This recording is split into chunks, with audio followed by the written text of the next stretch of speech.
ನಾಯಕನಹಟ್ಟಿ ಸಮೀಪದ ನೇರಲಗುಂಟೆ ಗ್ರಾಮದಲ್ಲಿ ನೆಲೆಸಿರುವ ಆರಾಧ್ಯ ದೈವ ಶ್ರೀ ಆಂಜನೇಯ ಸ್ವಾಮಿ ರಥೋತ್ಸವ ಸೋಮವಾರ ಸಾವಿರಾರು ಭಕ್ತರ ಸಮ್ಮುಖದಲ್ಲಿ ಅದ್ದೂರಿಯಾಗಿ ನಡೆಯಿತು. ಬೆಳಿಗ್ಗೆ 8 ಗಂಟೆಯಿಂದಲೇ ಬಣ್ಣ ಬಣ್ಣದ ಬಾವುಟಗಳಿಂದ ಹೂವಿನ ಹಾರಗಳಿಂದ ರಥವನ್ನ ಶೃಂಗಾರ ಮಾಡಲಾಗಿತ್ತು. ಮಧ್ಯಾಹ್ನ 2 ಗಂಟೆಗೆ ಶ್ರೀ ಆಂಜನೇಯ ಸ್ವಾಮಿ ಉತ್ಸವ ಮೂರ್ತಿಯನ್ನು ರಥದಲ್ಲಿ ಸಕಲ ಪೂಜಾ ವಿಧಿವಿಧಾನಗಳಿಂದ ಪ್ರತಿಷ್ಠಾಪಿಸಲಾಯಿತು. ಇನ್ನು ಶ್ರೀ ಆಂಜನೇಯ ಸ್ವಾಮಿ ರಥೋತ್ಸವಕ್ಕೆ ಗ್ರಾಮದ ಗೊಂಚಿಗರ್ ನಾರಾಯಣಪ್ಪ ಮನೆಯಿಂದ ಬಲಿ ಅನ್ನವನ್ನ ತರಲಾಯಿತು.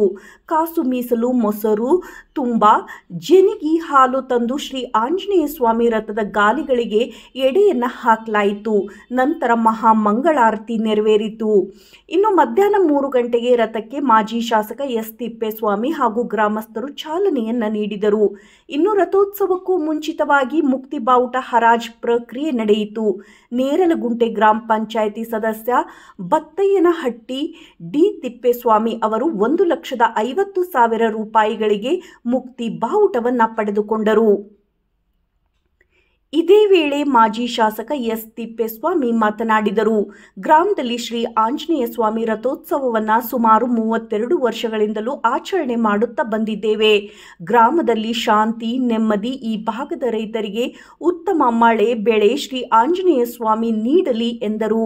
ಇದೇ ಸಂದರ್ಭದಲ್ಲಿ ಮಾಜಿ ಜಿಲ್ಲಾ ಪಂಚಾಯಿತಿ ಸದಸ್ಯೆ ಶಶಿರೇಖಾ ಮುತ್ತಯ್ಯ, ಕಾಂಗ್ರೆಸ್ ಮುಖಂಡ ನೇರಲಗುಂಟೆ ಸೂರನಾಯಕ ರಾಮಪ್ಪ, ಭೀಮನಕೆರೆ ಪಾಲಯ್ಯ, ಬಗರ್ ಹುಕುಂ ಕಮಿಟಿ ಸದಸ್ಯ ಪಿಜಿ ಬೋರನಾಯಕ, ವರವು ಕಾಟಯ್ಯ, ಶಂಕರ್ ಮೂರ್ತಿ, ಜಿಎಸ್ ತಿಪ್ಪೇಸ್ವಾಮಿ, ನೇರಲಗುಂಟೆ ಗ್ರಾಮ ಪಂಚಾಯಿತಿ ಅಧ್ಯಕ್ಷರು, ಉಪಾಧ್ಯಕ್ಷರು, ಸರ್ವ ಸದಸ್ಯರು, ಗ್ರಾಮ ಪಂಚಾಯಿತಿ ಸಿಬ್ಬಂದಿ, ದ್ವಿತೀಯ ದರ್ಜೆ ಸಹಾಯಕ ಎನ್ಬಿ ವೀರನಾಯಕ್ ಸೇರಿದಂತೆ ಸಮಸ್ತ ಊರಿನ ಗ್ರಾಮಸ್ಥರು, ವಿವಿಧ ಹಳ್ಳಿಗಳ ಗ್ರಾಮಸ್ಥರು ಉಪಸ್ಥಿತರಿದ್ದರು.